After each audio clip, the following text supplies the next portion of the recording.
साहब नमस्कार। नमस्कार। डाक्टर साहबलाई आज फेरि हाम्रो युट्युब च्यानल डाक्टर साथीमा फेरि स्वागत गर्दछु। डाक्टर साहब धन्यवाद। डाक्टर साहबसँग हामीले गएको हप्ता एउटा एकदमै अत्यन्त जानकारीमूलक भिडियो बनायौँ डाक्टर साहब, ओस्टियोआर्थराइटिस सम्बन्धी। यस भिडियोबाट धेरैजना दर्शकहरू लाभान्वित पनि हुनुभयो। आज फेरि डाक्टर साहबलाई हामीले यस युट्युब च्यानलमा आमन्त्रणा गरेर यो फ्र्याक्चर सम्बन्धी केही जानकारी लिन बोलाएका छौँ। डाक्टर साहब फेरि एकचोटि धन्यवाद। मलाई डाक्टर साथी भन्ने तपाईँको युट्युब च्यानलमा आफ्ना ज्ञानहरू चाहिँ समाजसम्म पुर्याउनलाई अवसर दिनुभएकोमा धन्यवाद दिन चाहन्छु। हजुर डाक्टर साहब म हजुरलाई यो फ्र्याक्चर सम्बन्धी आजको यस भिडियोमा चाहिँ यसको यो भनेको के हो, यसका खतराहरू के हुन सक्छन् आदि इत्यादि केही जानकारी लिन गइरहेको छु। डाक्टर साहब यो फ्र्याक्चर अथवा हड्डी भाँचिने भन्छ, यो र यो स्प्रेन मर्किने भन्छ, यसमा चाहिँ के छ फरक, यसमा तात्विक भिन्नताहरू के छ डाक्टर साहब? डाक्टर साहबबाट यसमा केही जानकारी पाइन्छ डाक्टर साहब? हड्डी भाँचिनु भनेको चाहिँ हड्डी टुट्नु हो र त्यसलाई अङ्ग्रेजीमा फ्र्याक्चर भनिन्छ। र मर्किनु भनेको चाहिँ जोर्नीलाई आफ्नो ठाउँमा राख्ने तन्तुहरू जसलाई लिगामेन्ट भनिन्छ अङ्ग्रेजीमा, ती लिगामेन्ट च्यातियो भने अथवा त्यसमा चोट लाग्यो भने चाहिँ त्यसलाई साधारणतया मर्किने भनिन्छ। र साधारण डिफरेन्स चाहिँ यही हो। डाक्टर साहब यो फ्र्याक्चरको प्रकारहरू चाहिँ के हुन्छ डाक्टर साहब? सामान्यतया फ्र्याक्चरहरू चाहिँ धेरै किसिमले चाहिँ अब हाम्रो अध्ययनको क्रममा चाहिँ धेरै किसिमले चाहिँ यसलाई विभाजित गरिएको छ, क्लासिफाई गरिएको छ। तीमध्ये बच्चा र बुढोमा हुने फ्र्याक्चरहरू दुई किसिमले हुन्छन्। एक किसिमको चाहिँ कम्प्लिट फ्र्याक्चर र इन्कम्प्लिट फ्र्याक्चर भनिन्छ। कम्प्लिट फ्र्याक्चर भनेको चाहिँ हड्डी पूर्णतया टुट्ने, त्यसलाई चाहिँ कम्प्लिट फ्र्याक्चर भनिन्छ। यदि थोरै मात्रै हड्डीको केही भाग मात्रै टुट्यो भने त्यसलाई इन्कम्प्लिट फ्र्याक्चर भनिन्छ। र इन्कम्प्लिट फ्र्याक्चर चाहिँ धेरै जस्तो बच्चाहरूमा हुन्छ र कम्प्लिट फ्र्याक्चर चाहिँ जवान मानिस र वृद्धहरूमा हुन्छ। त्यो बाहेक अर्को चाहिँ एक किसिमको चोटपटकबाट हुने फ्र्याक्चरलाई चाहिँ ट्रमाटिक फ्र्याक्चर भनिन्छ। अर्को चाहिँ चोटभन्दा जुन साधारण हिँडडुल गर्दाखेरि पनि अथवा चाहिँ साधारण चोटपटकले पनि जुन चाहिँ चोटको कारणले चाहिँ साधारणतया भाँचिँदैन, त्यो अवस्थाको साधारण चोटले पनि हड्डी भाँचियो भने त्यसलाई चाहिँ प्याथोलोजिकल फ्र्याक्चर भनिन्छ। भनेको एउटा चोटको लागि हुन्छ भनेर त मलाई पनि थाहा थियो डाक्टर साहब। कसैलाई चोट लाग्यो बाटाघाटोमा अथवा कतैबाट खस्यो गरेर भाँचिने त सुनेको थिएँ डाक्टर साहब। डाक्टर साहबले भन्नुभएको अलिकति सामान्य चोटले पनि अथवा कसैको फ्र्याक्चर हुनसक्छ भनेर भन्नुभयो। त्यसलाई प्याथोलोजिकल फ्र्याक्चर भनेर भर्खरै भन्नुभयो डाक्टर साहब। यो प्याथोलोजिकल फ्र्याक्चर चाहिँ किन हुन्छ, यसको कारणहरू के हो डाक्टर साहब? प्याथोलोजिकल फ्र्याक्चर भन्नाले चाहिँ अघि मैले भने जस्तै जुन साधारण चोटपटकको कारणले जुन साधारणतया चाहिँ हामी अब एउटा सानो भर्याङबाट खस्रक्क हुँदाखेरि भाँचिँदैन, अथवा चाहिँ हामी कुर्सीबाट तल खस्दाखेरि हामी जवान मान्छेहरू र बच्चाहरू खासै हड्डी भाँचिँदैन। यदि त्यस्तो अवस्थामा पनि भाँचियो भने त्यसलाई चाहिँ प्याथोलोजिकल फ्र्याक्चर भनिन्छ। र प्याथोलोजिकल फ्र्याक्चर चाहिँ धेरै कारणले हुनसक्छ। त्यो सबैभन्दा कमन कारण भनेको चाहिँ बुढ्यौली हो। जब बुढ्यौलीमा चाहिँ हड्डी पातलो हुने समस्या हुन्छ त्यसलाई चाहिँ ओस्टियोपोरोसिस भनिन्छ। र बुढेसकालमा हुने धेरै जसो फ्र्याक्चरहरू चाहिँ ओस्टियोपोरोटिक र उमेर सम्बन्धी हुने ओस्टियोपोरोटिक फ्र्याक्चर भनिन्छ। र त्यो पनि एउटा प्याथोलोजिकल फ्र्याक्चर हो। त्यो बाहेक अरू प्याथोलोजिकल फ्र्याक्चरहरू भनेको जसले चाहिँ बातको कारणले, बातको औषधि खाएको कारणले चाहिँ हड्डी बिस्तारै पातलो हुँदै जान्छ। र त्यो बाहेक कहिलेकाहीँ क्यान्सर अथवा चाहिँ क्यान्सर सम्बन्धित औषधिहरू सेवन गर्नाले पनि हड्डी खोक्रोपन बढेर चाहिँ साधारण लडेर पनि भाँचिन सक्छ। र कहिलेकाहीँ चाहिँ आफ्नो शरीरमा भएको कुनै क्यान्सर चाहिँ हड्डीमा गएर बस्यो भने त्यसले पनि हड्डीलाई मक्याउन सक्छ। त्यति मात्र होइन, कहिलेकाहीँ चाहिँ इन्फेक्सनको कारणले पनि लामो समयसम्म इन्फेक्सन भयो भने इन्फेक्सनले पनि हड्डी मक्याएर चाहिँ साधारण चोटपटकको लागि पनि भाँचिन सक्छ। र साधारणतया यिनै कारणहरू हुन् जसको कारणले चाहिँ प्याथोलोजिकल फ्र्याक्चर हुन्छ। भनेपछि एउटा त उमेर बढ्दै जाँदाखेरि अर्को कहिले क्यान्सरकै पनि रूप, कहिले इन्फेक्सन, कहिले बाथमा पनि यस्तो खालको हुँदो रहेछ डाक्टर साहब। अनि डाक्टर साहब हजुरले अघि भन्नुभयो यो फ्र्याक्चर त अब बच्चालाई पनि हुन्छ, वयस्कलाई पनि हुन्छ, वृद्धलाई पनि हुन्छ। कुन हड्डीको फ्र्याक्चर चाहिँ अलिक बढी हुन्छ? बच्चालाई कुन खालको हड्डीको, वयस्कलाई कुन खालको हड्डीको, र उमेर पुगेको व्यक्तिहरूमा कुन हड्डीको फ्र्याक्चरहरू चाहिँ बढी देखिन्छ डाक्टर साहब? धेरै राम्रो प्रश्न गर्नुभयो।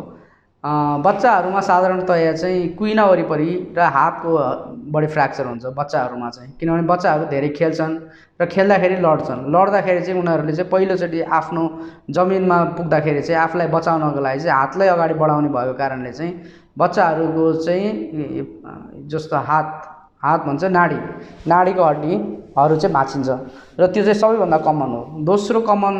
दोस्रो धेरै हुने फ्र्याक्चर भनेको बच्चाहरूमा चाहिँ कुइना हो। कुइनाको फ्र्याक्चर हुन्छ र कुइनामा हुने फ्र्याक्चर र हातमा हुने फ्र्याक्चर चाहिँ धेरै कमन हुन्छ। त्यो बाहेक अरू जुनै पनि हड्डी चाहिँ चोटको कारणले भाँचिन सक्छ। जवानहरूको फ्र्याक्चर चाहिँ धेरै चाहिँ चोट चाहिँ हाई भेलोसिटी इन्जुरी जस्तै मोटर एक्सिडेन्ट अनि रुखबाट खस्ने, भिरबाट खस्ने र धेरै त्यस्तो कारणले हुने भएको कारणले चाहिँ उनीहरूको चाहिँ जुनै पनि हड्डी भाँचिन सक्छ र धेरै जस्तो चाहिँ खुट्टाको हड्डी अनि स्पाइन जसरी ढाडको मेरुदण्ड, हात जुनै पनि यो जवान मान्छेहरूमा चाहिँ जुनै पनि हड्डी भाँचिन सक्छ।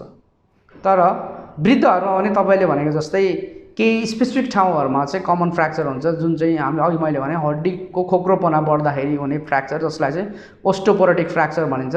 त्यो चाहिँ धेरै जस्तो चाहिँ यो नाडीको तल्लो भाग, जसलाई चाहिँ डिस्टल रेडियस फ्र्याक्चर भनिन्छ, यो नाडीको हड्डी भाँचिन्छ धेरै, सबैभन्दा कमन। त्यसबाहेक ढाडको हड्डीहरू चाहिँ पनि भाँचिन सक्छ, जसलाई चाहिँ स्पाइन फ्र्याक्चर भनिन्छ। स्पाइन त्यो चाहिँ साधारण टेम्पोबाट चाहिँ यो हम्पमा यसरी नाग्दाखेरि पनि उफ्रिँदाखेरि पनि बुढेसकालमा चाहिँ भाँचिन सक्छ र त्यस्ता व्यक्तिहरू चाहिँ कहिलेकाहीँ हामी कहाँ ढाड दुखेर आउनुहुन्छ। त्यो बाहेक चाहिँ कम्मरको हड्डी, जसलाई चाहिँ हामी यो थाई बोन भन्छ, थाई बोन र जो तिग्राको हड्डी, त्यसको माथिल्लो भाग, जसलाई चाहिँ अङ्ग्रेजीमा ट्रोकेन्ट्रिक फ्र्याक्चर भन्छ, त्यो चाहिँ उमेरमा अलि धेरै उमेर हुने मान्छेहरूमा चाहिँ हुन्छ। र अब मैले यसलाई समराइज गर्दाखेरि चाहिँ बुढेसकालमा हुने ओस्टियोपोरोटिक फ्र्याक्चरहरू चाहिँ डिस्टल रेडियस फ्र्याक्चर र स्पाइन फ्र्याक्चर अनि हिप फ्र्याक्चर कमन। अनि डाक्टर साहब, मलाई अघिदेखि एउटा जिज्ञासा आइरहेको थियो यो अन्तर्वार्ता लिँदै गर्दाखेरि, हामीलाई चोटपटक लागिसकेपछि चाहिँ यो चोटपटक सामान्य सुन्नै हो कि कहिले कहिले मर्केको हो कि अथवा कहिले फ्र्याक्चरै भएको हो कि, अलिक कन्फ्युजन खालको हुन्छ। फ्र्याक्चरै भयो भनेर चाहिँ पत्ता लगाउनको लागि केही लक्षणहरू हुन्छ अथवा केही सिम्पटम साइन्सहरू केही हुन्छ डाक्टर साहब यसमा? राम्रो प्रश्न गर्नुभयो। सबैभन्दा पहिला सुरु कुनै पनि चोटपटक लागिसकेपछि त्यो कस्तो किसिमको चोट हो भन्ने कुरा नै सबभन्दा इम्पोर्टेन्ट हुन्छ। जस्तो तपाईँले चाहिँ साधारणतया खाटबाट तल खस्नुभयो र हातहरू सुन्नियो भने त्यसमा चाहिँ हामीले चाहिँ भाँचिएको भन्ने गेस गर्न सक्दैनौँ। तर त्यो बाहेक चाहिँ कहिलेकाहीँ चाहिँ साधारण चोट लागेर पनि भाँचिन सक्छ र भाँचिँदाखेरि सबैभन्दा पहिलो हुने भनेको सुन्निने हो र दुखाइ हुने, र तेस्रो कुरा भनेपछि भाँचिएको भागमा चाहिँ बाङ्गोपन आउने अथवा त्यसलाई चाहिँ डिफर्मिटी भनिन्छ। यदि देखिने गरेर चाहिँ बाङ्गोपन आयो भने त्यो चाहिँ भाँचिएकै हो। किन? तर कहिलेकाहीँ चाहिँ जस्तो त्यो धेरै हड्डी चाहिँ सरेन र त्यसमा बाङ्गोपन धेरै भएन, त्यसलाई जस्तो डिफर्मिटी भएन भने चाहिँ कहिलेकाहीँ चाहिँ अब त्यो सुन्नेको पान र दुखाइ धेरै मात्रामा हुन्छ र यदि हामीले त्यो भागमा छुँदाखेरि चाहिँ कराक गर्ने आवाज आउँछ र त्यसलाई चाहिँ क्रेपिटेसन भनिन्छ। यदि त्यो छ भने पनि त्यो पनि स्योर साइन हो, त्यो भाँचिएको चाहिँ त्यो चाहिँ स्योर भाँचिएको भन्ने बुझिन्छ। र त्यो बाहेक धेरै सुन्निएको छ, दुखाइ सहनै नसक्ने छ र त्यो चलाएको भाग जुन चोट लागेको भाग चलाउन अप्ठ्यारो भयो भने चाहिँ एकचोटि स्वास्थ्य कर्मीलाई देखाउनु नै उचित हुन्छ। भनेपछि दुखाइको अलावा अलिकति हातहरू बाङ्गिनु अथवा खुट्टा बाङ्गिनु, यसो छुँदाखेरि क्यार खालको आवाज आउनु, यी चाहिँ लक्षणहरू हुन् डाक्टर साहब। ओके डाक्टर साहब, यो हामीलाई फ्र्याक्चरको शङ्का भइसकेपछि एक्सरे गर्नुपर्छ भनेर धेरै दर्शकवृन्दहरूलाई थाहा पनि छ डाक्टर साहब। म डाक्टर साहबसँग डाइरेक्टली यो फ्र्याक्चर भएर कहिले फ्र्याक्चर हो कहिले मर्केको हो भन्दै कतिपय बिरामीहरू चाहिँ अस्पताल आउनुहुन्न। यदि फ्र्याक्चर भएर अस्पताल नआएको खण्डमा त्यसबाट आउन सक्ने कम्प्लिकेसन्सहरू, जटिलताहरू डाक्टर साहबले के कस्तो देख्नुभएको डाक्टर साहब? यो धेरै राम्रो प्रश्न गर्नुभयो। किनभने यो चाहिँ धेरै मान्छेहरू चाहिँ यो भाँचिएपछि पहिला सुरु त यो गाउँघरमै एक्सरेको यो व्यवस्था भएको कारणले साधारण स्वास्थ्य संस्थाहरूमा पनि एक्सरेको व्यवस्था भएको कारणले चाहिँ एक्सरे सजिलै गरिन्छ। तर एक्सरे गरेर चाहिँ त्यो भाँचिएको चाहिँ अपरेसन गर्नुपर्ने हो कि होइन अथवा चाहिँ उपचारको पद्धति कस्तो हो भन्ने कुरा चाहिँ धेरै थाहा नहुनसक्छ। र कहिलेकाहीँ एक्सरेमा पनि साधारणतः स्पेसली बच्चाहरूमा चाहिँ हामीले भाँचिएको नदेख्न पनि सकिन्छ। त्यसैले दुई किसिमले चाहिँ भाँचिएको कुराहरू मा चाहिँ उपचार गलत अथवा चाहिँ उपचार फरक पर्न सक्छ। एउटा चाहिँ भाँचिएको थाहा पाएर र त्यसको उपचार गर्न साधारण घरमै उपचार गर्न सकिन्छ भन्ने किसिमले एउटा उपचार हुनसक्छ। अर्को चाहिँ भाँचिएकै थाहा नपाएर पनि हुनसक्छ। र अर्को चाहिँ भाँचिएको थाहा पाएर त्यहाँ उपचार हुँदैन, अब टाढा छ त्यो कारणले चाहिँ म यस्तै बस्छु भनेर लापरवाही गरेर नै हुनसक्छ। त्यो कारणले चाहिँ भाँचिएपछि चाहिँ धेरै समस्याहरू हुनसक्छ। कहिलेकाहीँ केही समस्या पनि नहुनसक्छ र कहिलेकाहीँ धेरै समस्याहरू पनि हुनसक्छ। र भाँचिने बित्तिकै अघि मैले भने सबैभन्दा पहिला त सुन्निन्छ। सुन्निनु भनेको चाहिँ शरीर त्यो सुन्निने बित्तिकै चाहिँ त्यसको त्यस्तो धेरै खराब भइहाल्दैन। तर सुन्निएको मात्र धेरै बढ्दै गइसकेपछि चाहिँ त्यो सुन्निएको भागभन्दा तल्लोपट्टिको हातका औँलाहरू अथवा खुट्टाका औँलाहरूमा चाहिँ रक्त सञ्चार कम हुन गएर चाहिँ त्यहाँ भएका मांसपेशीहरू बिस्तारै मर्दै जाने हुन्छ। त्यसलाई चाहिँ कम्पार्टमेन्ट सिन्ड्रोम भनिन्छ। त्यही कारणले चाहिँ यदि भाँचिएको अवस्थामा यदि त्यसलाई त्यो कम्पार्टमेन्ट सिन्ड्रोम भनिन्छ। यदि त्यसलाई चाहिँ हामीले समयमा उपचार गरिएन भने कहिलेकाहीँ चाहिँ त्यो हात मरेर हात त्यो भाँचिएको भन्दा तल्लो भाग कालो हुने र हातै काट्नुपर्ने अवस्था पनि हुनसक्छ। र त्यो बाहेक कहिलेकाहीँ चाहिँ भाँचिँदाखेरि कहिलेकाहीँ सानो चोटपटक लागेको हुनसक्छ। त्यो चाहिँ जुन चाहिँ सानो हड्डीको टुक्राले चाहिँ छाला छेडेको हुनसक्छ। त्यस्तो छेडेको अवस्थालाई चाहिँ त्यसलाई हामीले ओपन फ्र्याक्चर भनिन्छ। यदि समयमा त्यो कुरा थाहा नपाएर चाहिँ हामीले एन्टिबायोटिक त्यस्तो अवस्थामा चाहिँ हामीले एन्टिबायोटिक दिनुपर्ने हुनसक्छ। र त्यति मात्र होइन कि त्यो घाउलाई सफा पनि गर्नुपर्ने हुनसक्छ। यदि त्यो थाहा नपाइकन चाहिँ हामीले चाहिँ साधारणतया यहाँ प्लास्टर अथवा पट्टी बाँध्यो भने चाहिँ त्यो चाहिँ फेरि इन्फेक्सन भएर फेरि कम्पार्टमेन्ट सिन्ड्रोम हुने र हातै काट्नुपर्ने पनि हुनसक्छ। त्यो बाहेक कहिलेकाहीँ चाहिँ चोटपटकको कारणले चाहिँ हड्डी ठुलो चोटको कारणले चाहिँ हड्डीलाई चाहिँ छालै छेडेर बाहिर निस्किने त्यसलाई ओपन फ्र्याक्चर भनिन्छ। यदि हड्डीले छाला छेडेको छैन, घाउ भएको छैन भने त्यसलाई क्लोज फ्र्याक्चर भनिन्छ।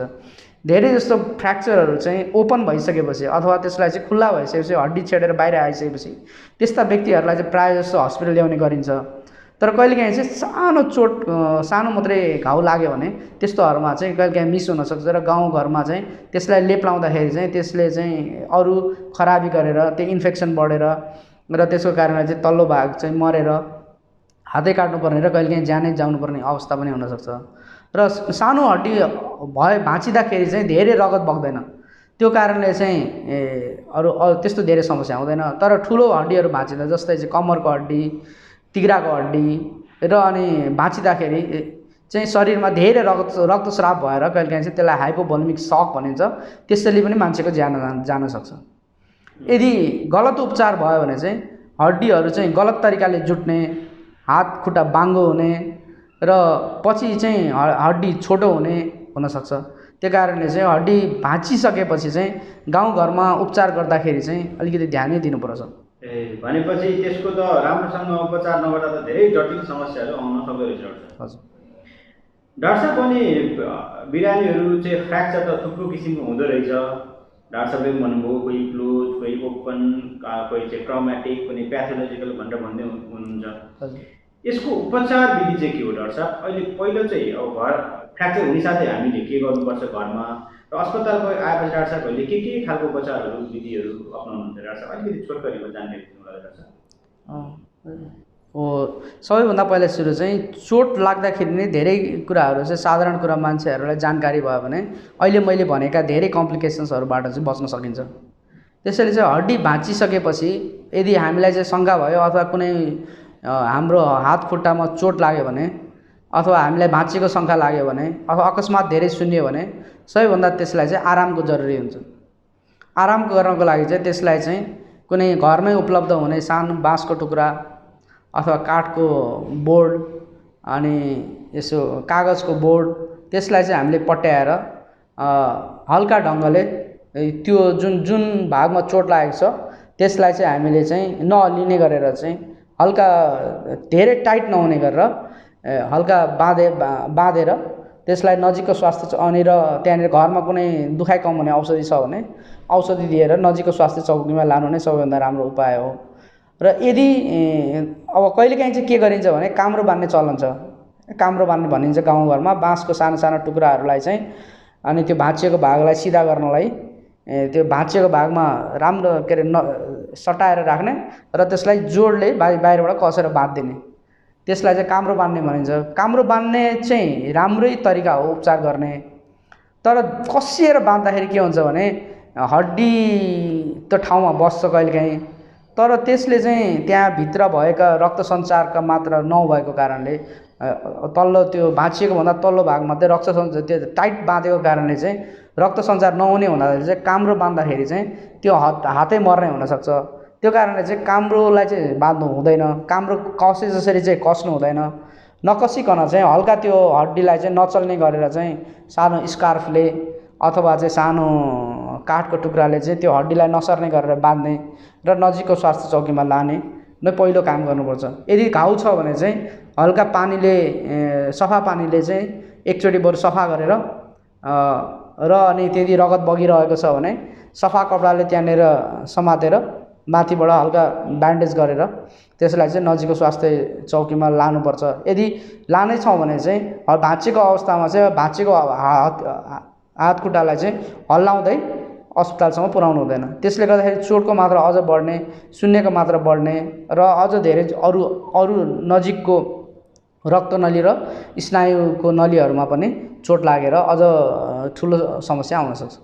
ओके, अनि डाक्टर साहबले मैले सोधेको एउटा कम ट्रिटमेन्टहरू चाहिँ अस्पतालमा आइसकेपछि ट्रिटमेन्टहरू चाहिँ के गर्न सकिन्छ डाक्टर साहब? उपचार चाहिँ हामीले दुई किसिमले विभाजित गरेका छौँ। एउटा चाहिँ अपरेसन गरेर गर्ने उपचार जसलाई चाहिँ नन अपरेटिभ ट्रिटमेन्ट भनिन्छ, अर्को चाहिँ अपरेसन गरेर गर्ने उपचार।